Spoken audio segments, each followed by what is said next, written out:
Joining me now is Brianna Lyman, elections correspondent for the Federalist. Brianna, thank you so much for joining me. I want to start off the chat by breaking down this hilarious fallout that continues to be the cover-up of the former US President Joe Biden. Now, it's all been detailed in this new book, Original Sin, written by Jake Tapper and Alex Thompson.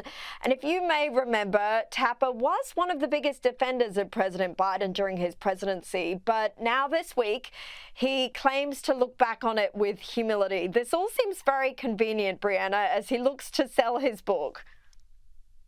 Yeah, there's a few interesting points here. Today, an excerpt was released from anonymous Biden officials, so cabinet members, who were saying things like they hadn't seen Biden in ages, they were kept from Biden, something was definitely amiss. And they were all granted anonymity by Jake Tapper and Alex Thompson from Axios. And so they pretend like they're trying to, do this expose on this massive cover-up, and then they continue the cover-up by granting anonymity. If they cared about accountability the way they claim they do, which is why they're releasing this book, they should never have granted anonymity to people who were traitors to the United States and sat back quietly while the president of the United States had, quote, 4 to 6 good hours a day.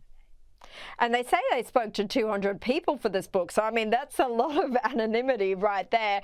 How much of a hit do you think the left's credibility will take now that they seem to have done this complete backflip on all things relating to Biden's cognitive decline? I mean, how is the public meant to trust them if there was any trust left there at all?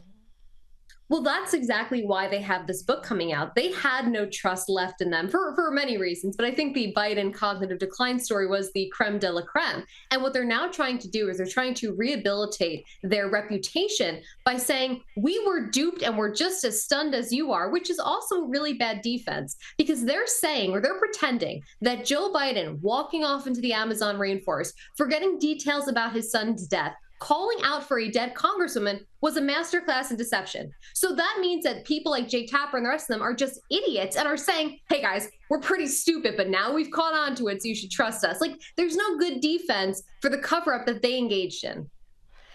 Look, it's incredible, but I want to stay with our friends at CNN for a moment, because it just seems that they don't have this real grip on reality here. Now, take a look at this meltdown from the panel when businessman and Shark Tank host Kevin O'Leary calls Kamala Harris a loser. There's nothing about Kamala Harris that's a loser. Let's just put it like that. Oh, I think there is. She lost big time. You got to. She lost an election. The biggest. She lost an election. All right. Listen, we are not going to. Hold on. I'm not being disrespectful. I'm talking fact. She got slaughtered because they disavowed the process. They anointed her and she got slaughtered. Kevin, I just want to. That's what happened. We don't have to debate fact. Hold on a second. We do not have to debate fact. Brianna, she lost. She lost big time.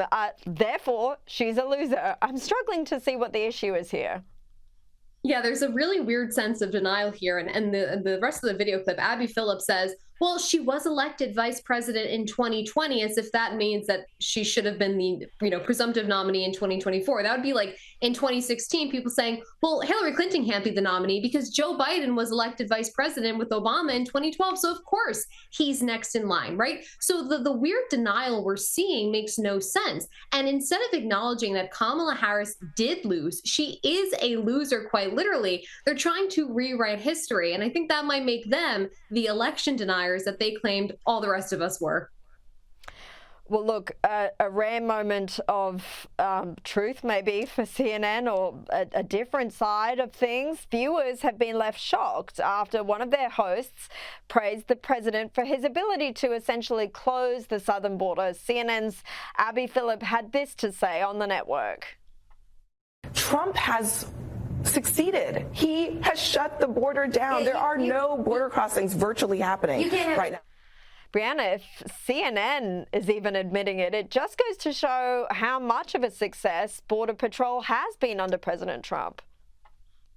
Yeah, and there's an effort right now underway in American media, at least on the left-wing media, to paint Donald Trump's first 100 days as a failure, catastrophic, causing all these problems. But at the end of the day, if the only thing that Donald Trump had done, which this is not the only thing, but let's say the only thing he had done was close that southern border. That was a generational victory because he stopped an invasion into this country. So Abby Phillips is right to give him credit for what he has done, because that was one of his biggest campaign promises, and he delivered in less than 100 days.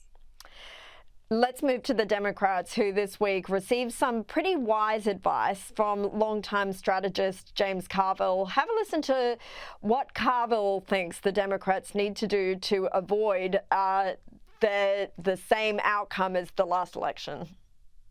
Don't use the word equity, use equality. This is another really stupid word, oligarch.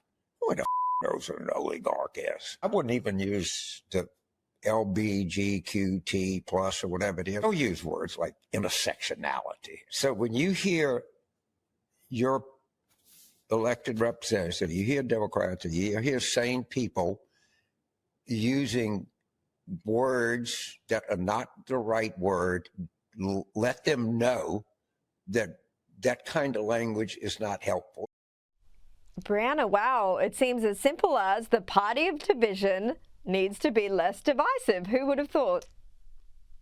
Yeah, and what James Carville's saying in too many words is you have to relate to the American people. And right now, Democrats are so unrelatable because the average American isn't sitting at the kitchen table talking about oligarchy, intersectionality, DEI, whatever other woke term they have. They were talking leading up to the election about immigration, crime, and economy. And Democrats jumped their skis and said, that doesn't matter. We should go after these big, ideas that don't actually matter to the average everyday voter. So what James Carville is trying to say to the Democratic Party is listen to your average constituent. What do they want to hear about? And if you really want to talk about these wild left-wing fringe policies, do it in a way that people may understand.